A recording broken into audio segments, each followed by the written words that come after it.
All right, let's get right into it. Today, we are going to cut through all the noise and confusion around one of the biggest questions in fitness.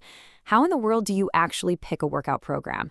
And to do that, we're using Jeff Nippard's incredible book, The Muscle Ladder, specifically Chapter 15, as our guide. You know this feeling, right?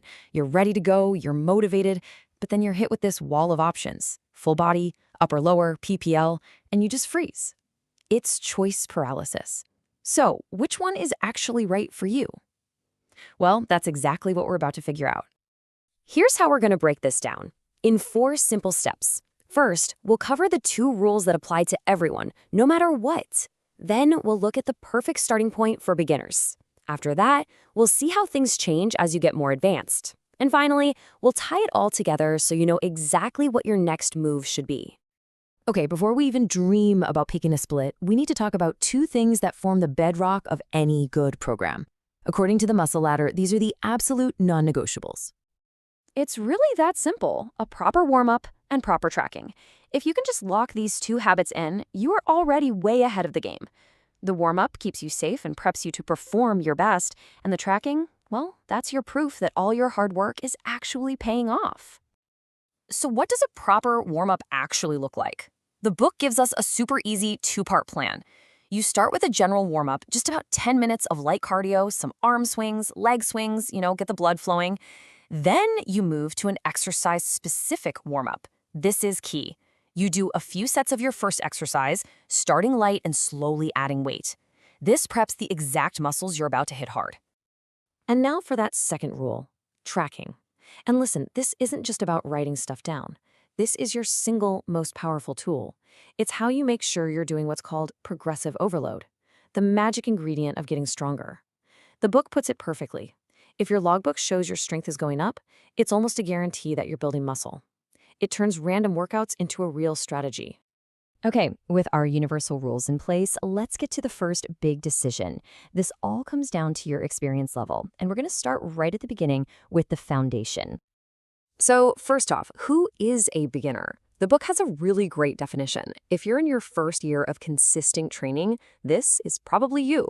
The telltale sign is that you can add a little weight to the bar or do an extra rep almost every single workout. It's a magical time for gains for sure. For beginners, the book makes a very strong recommendation: a full body split. This means every time you go to the gym, you're hitting your whole body: chest, back, legs, shoulders, the whole shebang. Why? Because when you're new, your muscles don't need a ton of volume to grow, but they respond incredibly well to being stimulated frequently. And here's what that might look like in a real week. You train 3 days, maybe Monday, Wednesday, and Friday, with a crucial rest day in between. You can even have 2 different workouts, an A and a B, that you alternate between. It's super efficient, incredibly effective, and just perfect for building that solid base of strength and muscle. But of course, those newbie gains don't last forever. Eventually, your progress starts to slow down, and your body needs a new challenge to keep growing. This is where we start to specialize. So the big difference for an intermediate or advanced lifter is that your body has adapted. It's gotten smarter. To force it to grow now, it needs more total work, more volume. But if you try to cram all that extra volume into 3 full body workouts, you'd be in the gym for hours. The solution? You gotta split the body up. And that leads us to the 2 most popular and effective ways to do it. You've got the upper-lower split, which is exactly what it sounds like, and then you have the push-pull-leg split, or PBL, which groups muscles based on their function. Let's take a quick look at both. An upper-lower split is a fantastic next step up from full body. You're typically training 4 days a week, so you still get to hit every muscle twice, which is great. But now you can dedicate a whole workout to your upper body and a whole workout to your lower body. That means more exercises, more sets, and that extra volume you need. A really common way to set this up looks something like this: 2 upper days, 2 lower days. And you can even get a little fancy, maybe making one day more focused on heavy strength work and the other day focused on higher reps for muscle growth. It really is the best of both worlds. Now, for those of you who can get to the gym more often, there's the push/pull/leg splits. This is a high-frequency, high-volume beast. Push days are for chest, shoulders, and triceps. Pull days are for your back and biceps. And leg days, well, leg days are for legs. With a 6-day setup like this, you're hitting everything twice a week with a ton of focus. The workouts themselves can actually be shorter than an upper/lower day because they're so targeted. You just cycle through push, pull, legs, take a day off, and do it all again. It's an absolute classic for a reason. So if we zoom out for a second, you can see the pattern here, right? It's really simple. As you get more advanced, your body just needs more work to grow.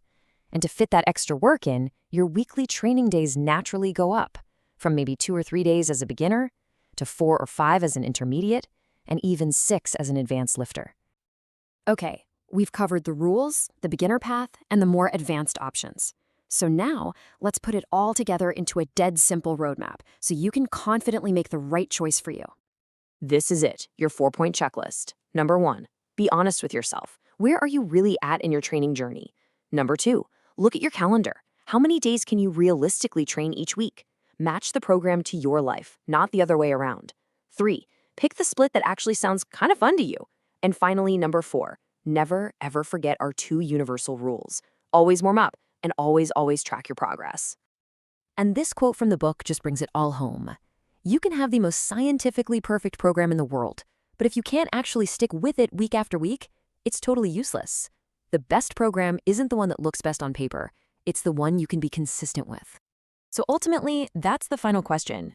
You have to stop searching for the perfect program. It doesn't exist.